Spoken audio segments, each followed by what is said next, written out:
Actually the start of his American comeback tour. He was kicking that off today at Utah Valley University, and he's become famous online for when he does these. These are when he sets those tables up and has his Prove Me Wrong table. We've seen Charlie Kirk be so willing to debate anybody, anywhere, anytime in a common professional manner and talk about any topics that sometimes are a little uncomfortable for people. So he was kicking that off at Utah Valley University today. We've got Jason Chaffetz on the phone.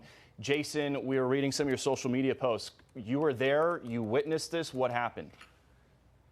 Well, it's a good crowd. A lot of people were chanting his name. I was there, my daughter was there, son-in-law was there, my wife was there. I mean, Charlie Kirk coming to town, we were excited, and people were there, and there were lots of them. And, he came out, he was throwing hats, riling up the crowd. He took his first question, which was, I have to catch my breath trying to run into the house here. Take your time. He took a first question, which was a religious question. And then he got to the second question, which was about 30 minutes into his presentation, 2:30 local time. And the question was about transgender shooters, mass killings, versus people that weren't transgender.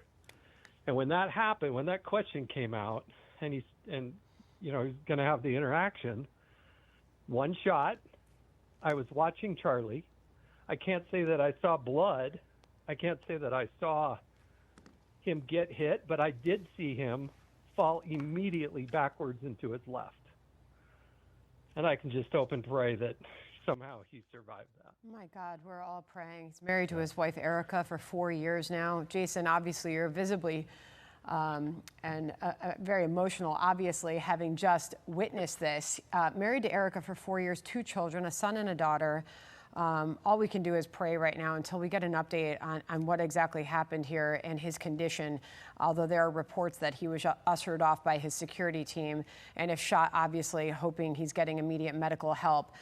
There are obviously, Jason, starting to be some pictures emerging online of the moment when this happened. There are even some photos of a man who was hauled off after this happened. So we're waiting on details and facts as this story develops. But we know Charlie. We've seen and heard from him many times over the years. He's been a very present conservative through the Trump movement, leading students. And to your point, Jason, you said he came to town. We came to listen. He has an enormous following and so many supporters that obviously would be praying for him right now, Jason. Well, I traded text messages with him. I traded text messages with him ahead of time, and I said, "Hey, Charlie, I hope they get a chance to see you. Our family would like to see you again, and we still want to see him again." So he said he was going to go for a few hours, and maybe we could see him afterwards. But gosh, it's just he's there doing the right thing. And it's so great to see all these 20-year-olds enthusiastic about politics in the world and to have an open dialogue. And Jason, Jason, I apologize. I don't want to cut you off, but we're getting some reaction in from California Governor Gavin Newsom. Remember, he had Charlie Kirk on his podcast earlier this year. He says, quote, "The attack on Charlie Kirk is disgusting, vile, and reprehensible. In the United States of America, we must reject political violence in every form." And Sandra, Jason, just talking to you, I feel sick to my stomach right now. The first encounter I had with Charlie was back when I was covering the border, and he would just DM me on Twitter saying, "Hey, thank you for those reports. You're doing a great job down there. Keep in mind, he's got a wife and kids, young guy." I'm in shock at this news, Jason. After you heard that shot go off, what happened? Hey, Bill, just let me jump in here. The FBI directors also just put up a statement on the Kirk shooting saying, quote, "Agents will be on the scene quickly, and the FBI stands in full support of the ongoing response on that campus. We're closely monitoring reports of a tragic shooting involving Charlie Kirk at Utah Valley University. Our thoughts are with Charlie, his loved ones, and everyone affected. Agents will be on the scene quickly, and the FBI stands in full support of the ongoing response and investigation.